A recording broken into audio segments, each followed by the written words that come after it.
সহজ সব বাইবেল এই ইউটিউব চ্যানেলে আপনাকে স্বাগতম। আজকে প্রচারের নাম বা প্রচারের শিরোনাম শত্রুকে ভালোবাসো। খ্রিস্ট প্রেমের চূড়ান্ত একটা বিষয় যে তোমার শত্রুকে ভালোবাসা। বন্ধুরা, আমাদের চারপাশে অনেক মানুষ আছে যারা আমাদেরকে ভালোবাসে, আবার অনেক মানুষ আছে আমাদেরকে ঘৃণা করে, আঘাত করে, অপমান করে। কিন্তু প্রশ্ন হলো, আমরা তখন কি করি? শত্রুকে ঘৃণা করি, বদলা নেই, নাকি ভালোবাসি? আজ আমরা শুনব সে আশ্চর্য বাণী যেটা পৃথিবীকে বদলে দিয়েছে। আমরা দেখি মথি ৫:৪৪ লেখা আছে, তোমরা শত্রুদের ভালোবাসো আর যারা তোমাদের তাড়না করে তাদের জন্য প্রার্থনা করো। এই পৃথিবীর নিয়ম হলো যে তোমাকে ভালোবাসে তাকেই ভালোবাসতে হবে, আর যারা তোমার শত্রু তাকে ঘৃণা করতে হবে। কিন্তু যীশু খ্রিস্ট এই নিয়ম ভেঙে বললেন শত্রুকে ভালোবাসো। কিন্তু যীশু খ্রিস্ট এই নিয়ম ভেঙে বললেন, কারণ ঈশ্বর শুধু প্রেমের কথা বলেন না, তিনি নিজেই প্রেম। যিশু নিজে এই কথা শুধু বলেননি, তিনি তা জীবনে পালন করেছেন।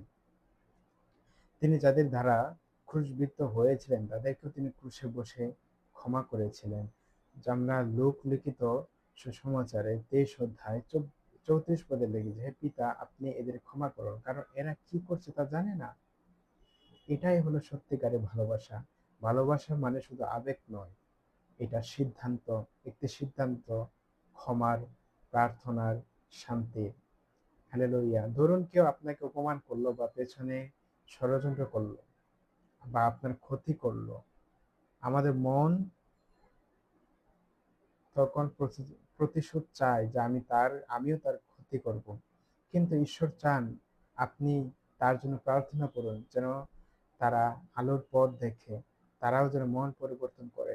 এই আচরণ কাউকে বদলে দিতে পারে। ভালোবাসা কখনোই ব্যর্থ হয় না। হালেলুয়া।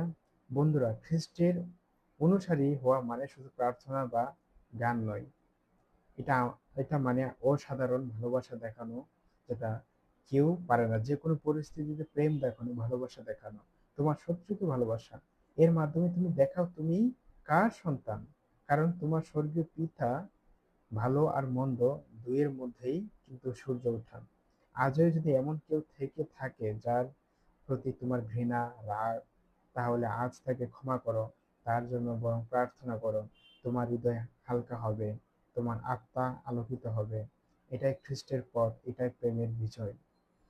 মথি ৫:৪৪ বলে, ৪৪ পদে বলে, তোমরা শত্রুদের ভালোবাসো আর যারা তোমাদের তাড়না করে তাদের জন্য প্রার্থনা করো। হালেলুয়া। আপনি যদি এই চ্যানেলে নতুন হয়ে থাকেন তাহলে চ্যানেলটি সাবস্ক্রাইব করুন, আমাদের সঙ্গে থাকুন ঈশ্বরের বাক্য শোনার জন্য। ধন্যবাদ। জয় যিশু।